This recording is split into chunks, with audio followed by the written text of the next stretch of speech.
পড়ো, ইয়্যাকা না'বুদু ওয়া ইয়্যাকা নাস্তাইন বেশি করে পড়ো,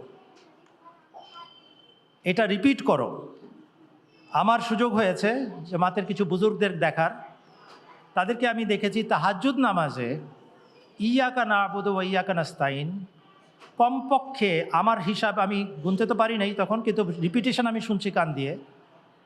মসজিদে মুবারক, লন্ডনে মসজিদে ফজলে মীর মাহমুদ আহমদ নাসির সাহেব রাত 3:30টার সময় তাহাজ্জুদ পড়ছেন একা।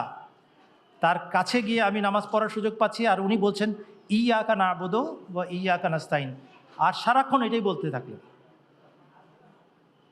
আমি গুনতে পারি নাই, গোনার সুযোগও ছিল না, আমি নিজের নামাজ পড়ছি, কিন্তু আমার কানে আসছে উনি ইয়্যাকা না'বুদু ওয়া ইয়্যাকা নাস্তাইন বলে যাচ্ছেন। কোথা থেকে শিখেছেন? হযরত মসিহ মাউদ আলাইহিস সালাম থেকে শিখেছেন। তাহলে একটা অংশ আমাকে ওখানে 15 মিনিট আটকে রেখে দিয়েছে, আর আমরা বলি নামাজ পড়ি তো।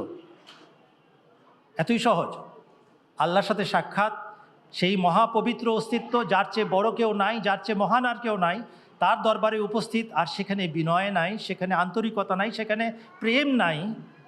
এটা কিসের নামাজ? একদিনে হবে না, চেষ্টা করতে হবে, সারাক্ষণ চেষ্টা করতে হবে। হ্যাঁ, আরেকটা কথা, কোরআন শরীফ ছাড়া নামাজ জীবন্ত হয় না। এই জন্য বলা আছে ফাকরাউ মা তায়াসসারা মিনাল কোরআনে, অবশ্যই কোরআন পড়ো, যেটুকু স্বাচ্ছন্দ্যের সাথে পড়তে পারো, কিন্তু আন্তরিকতার সাথে পড়ো। কোরআন চর্চা নামাজকে জীবন্ত করার জন্য আবশ্যক। প্রথমে আরম্ভ করেছিলাম দোয়ার কথা দিয়ে, নামাজের ভিতরে চেষ্টা এবং আন্তরিকতা, দোয়া আর বুঝে নামাজ পড়া। কোরআনে যে অংশ আমরা নামাজের ভিতরে পড়ছি সেটা কি আমরা বুঝেছি?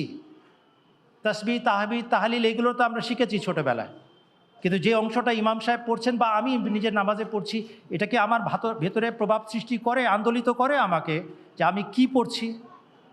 আমরা ছোট থাকতে সৌভাগ্য হয়েছে জামিয়াতে চলে গেছি ওয়াকফ করে।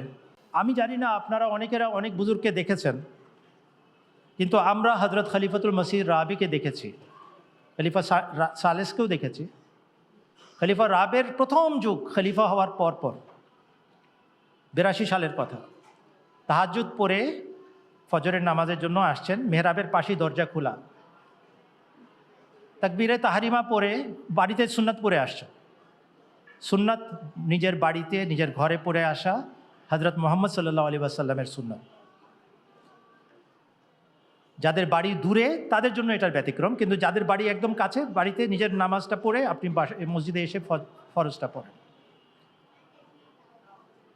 ভারী গলা, কান্নাকাটি করে 2 ঘন্টা কাটিয়েছেন রাতে, আল্লাহর সাথে কথা বলেছেন। ভারী গলা দিয়ে আল্লাহু আকবার বলে আরম্ভ করলেন। এই যে আমি আল্লাহু আকবার বললাম না, এটা ধারে কাছেও নাই যে আল্লাহু আকবার উনি বলতেন।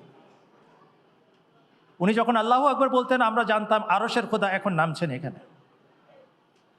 তারপরে সূরা ফাতিহার প্রত্যেকটা আয়াত, 7টা আয়াত পৃথক পৃথক করে উচ্চারণ করে আস্তে আস্তে পড়া, আন্তরিকতার সাথে পড়া, রিপিট করে পড়া।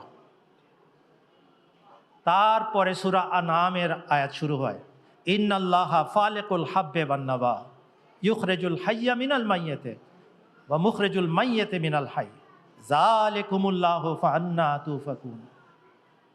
আমি ধারে কাছেও পৌঁছাতে পারবো না উনি যেভাবে পড়তেন। কিন্তু আশ্চর্যের ব্যাপার, এই আয়াতগুলো আমাদের মুখস্থ ছিল না যখন আমরা নামাজে দাঁড়িয়েছিলাম, কিন্তু নামাজ থেকে ফেরার সময় আমাদের মুখস্থ হয়ে গেছে পুরো রুকু। এর পরের রুকুটা উনি পড়েছেন।